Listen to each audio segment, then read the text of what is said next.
Morning. So we are back on the local job today. Last week I was over at the Black Isle show in Inverness, so I was as far north as I could possibly get, and Big Dave and the guys have concreted the floor in both sides of the building here. So we've got this grain dryer bay where we've got the dryer to sit on.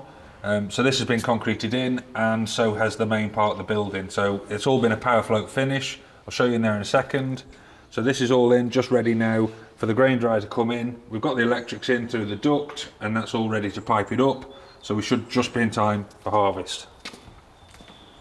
So basically what we do when we concrete the buildings, we put the shutter up on a grain store generally on the outside of the steelwork here. So by doing that, what it gives us, it casts us like almost like a curb all the way around the edge of the building. So if you remember, I said when we fit the panels, the concrete's got to lap up the bottom of the panels. Well, the idea is that is a vermin, a waterproof seal, and as well, it gives the strength to the underside of the panel holding the weight, as well as it does give some extra support in terms of when you're pushing against it with your grain bucket and you scoop it up, there's obviously a lot of pressure forcing outwards, and what we don't want is the panel having any chance of bowing or moving. So that gives all that extra support. So we cast the slab basically an inch up the panel minimum, and we also then chamfer that back down to the shutter on the outside. So any driving rain as well hitting this side wall basically comes down, hits that and runs off. The other thing that you can see here is inside the shutter, and we've brought that visqueen along, which is that DPM membrane there that we've got all the way across the bottom of the building. So that comes in and comes up the face there, and that's that black bit that you can just see there. Now the idea of the visqueen basically is to help when you're pouring, because you don't want the concrete drying out too quickly because all the moisture has been absorbed into the ground underneath, and also it stops the moisture thereafter coming through the floor into the concrete. So it assists on that front. So basically that's it. So we've done the floor in the building, and this side we've got existing concrete yard here. We've got a couple of slabs to pour to sort of fill in this gap now and finish everything nicely. You've got a couple of bollards behind you, which I'll show you in a second, and basically the customer didn't want any vehicle movements to stand any chance of a collision with the building, so they wanted some bollards put in like what we would do normally on sort of an industrial unit or something like that. So we'll show you them bollards in a second, and then that'll be pretty much us finished, because the building is all done, all the flashing work is done, the last of the cladding's fitted, the louvers are in, all the downpipes are on, all the drainage is connected, all the electrics are in, right the way from the board all the way back round, fused up on the building. We've just got literally James to come and connect up the grain dryer when that arrives, but that's not here for another week or so yet. Okay, so this is the finished product. This is the power floated floor. A few things in here. So we used an RC40 with fibres. Now the fibres that we've used in this are Dura fibres, that's the brand, and basically Dura will take, or we can give them a loading of what weight is likely to be on the slab, and they will design the structural fibres, or the Dura fibres that we put in here, to be the equivalent of either 1 or 2 sheets of like an A393 mesh, which is what we used to use in terms of we would completely mesh the building out. So originally you'd put, for argument's sake, a spacer to have your mesh sat off the floor so it wasn't on the deck, and then from that you would, if you were having a second sheet, you'd have a second spacer, and then you'd have your second sheet of mesh. Now we've used these structural fibres for quite a while now. They're really, really good, and like I say, loading wise they can all be calced to do the same job as your 393 mesh, 1 or 2 sheets. But from a pouring point of view, it makes life really easy, because if you had this building completely meshed out, you've got to have a concrete pump, and basically you're treading through mesh all day long. There's a lot more labour involved. Whereas if you're having fibres, you can back the wagon straight in, straight up to where your last pour was, and you just keep working your way around the building until you basically get out the door.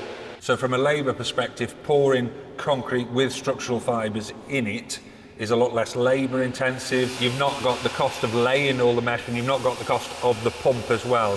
So that's one of the reasons we like doing it. The only real downside to it, I suppose, is when you finish your concrete, you can be left with little bits of fibre sticking up through.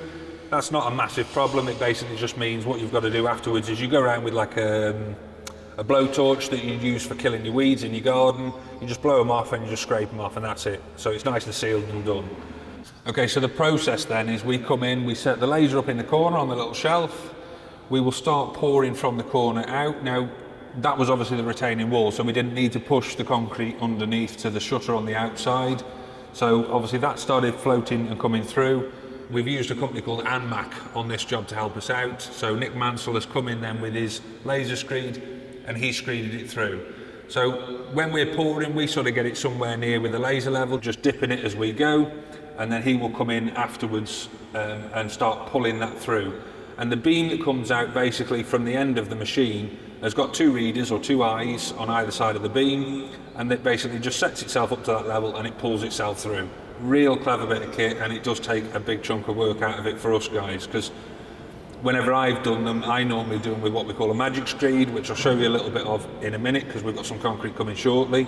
But basically that's the process, and we work our way all the way until we get to the outside of the building. Now once we've done that and the doorway has been poured, at that point it depends how quickly the concrete's going off, but then at that point it will need the pan going over it on the floats. So there's two things that we do there. One, we've got the Fresno or the small float that goes all the way around the edge of the building. Now that's got like a guide bar on it, so it walks itself or runs itself along the panel and gets a nice neat finish against the panel. And then obviously if any bits of troweling you need to do as you go in, you can do. And then after that we go around with either the hand float or the ride on. So we'll pan everything up, and basically we pan it a couple of times, and then we'll take the pans off, and then you've got the trowels on the underside. Now them trowels, picture them like a plasterer's trowel, so you just keep going over it, keep going over it, keep going over it till you've got the desired finish. So in here we wanted a nice smooth, almost polished finish, because there'll be no dust then to go into the grain, and it's easy to clean up basically. So that's what we've done in here, and then after that you let the concrete go off, and then the only thing you've got left to do then is cut your expansion joints.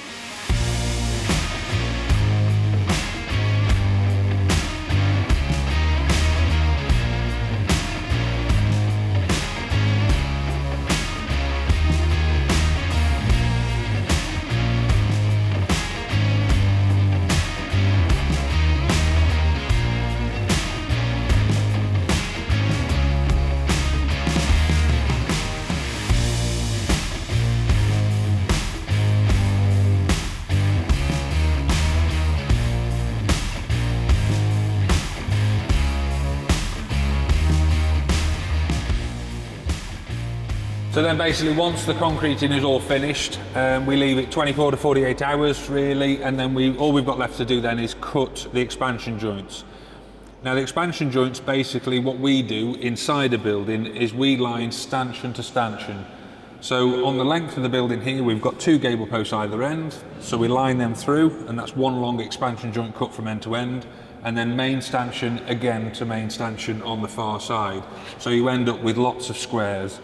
And the idea being is you don't want any more than sort of 6 meters or 6 or 8 meters roughly in terms of a span without an expansion joint, because what will happen, and the idea of it is as the concrete sort of dries out, expands, contracts, basically the idea of it is if you think the concrete is, let's say 6 inches thick or 150 thick in this case, you cut the top sort of 30-40 mil of the concrete, which that then leaves a gap at the top, and then basically as the expansion and contraction happens, it just cracks underneath. So each one ends up being its own sort of square slab. So that's how it works. And then afterwards, that's why it's a bit mucky in here at the minute, because obviously it's a floor saw that we use.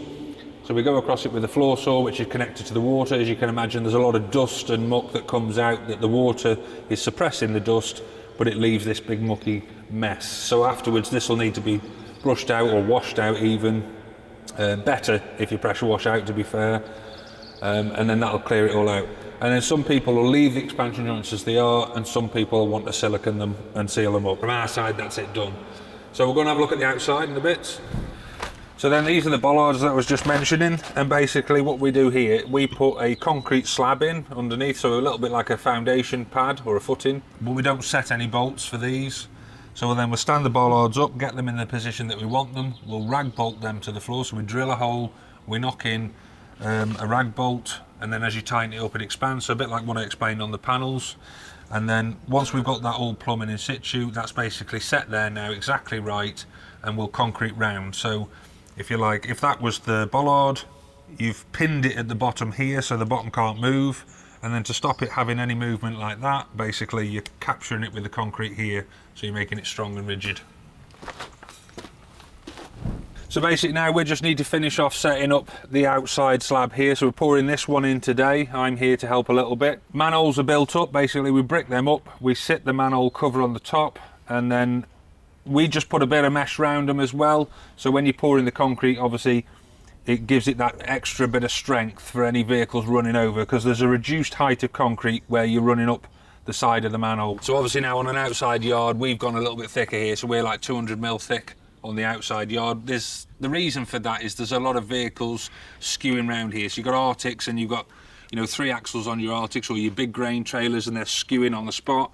Well, that sort of motion is quite hard on concrete, so we go a little bit extra thick outside. So we've gone 8 inches here, or 200mm. But you can see as the concrete comes up, you've got your brick which you've built up on top of your biscuit, which is on top of your manhole effectively, or your concrete ring. And then you can see that the concrete is reduced here. So in order to give that extra bit of strength, we just put some mesh around it, and that sort of finishes off all quite nicely. So I'm going to help Big Dave and the guys just finish off setting up, because we've got concrete coming in the next sort of 15-20 minutes. But if you like what you've seen, hit subscribe, ring the bell, and we'll catch you guys next time. And we'll leave you with a local job, shed is done, concreting is being laid and has been laid, and power floated montage.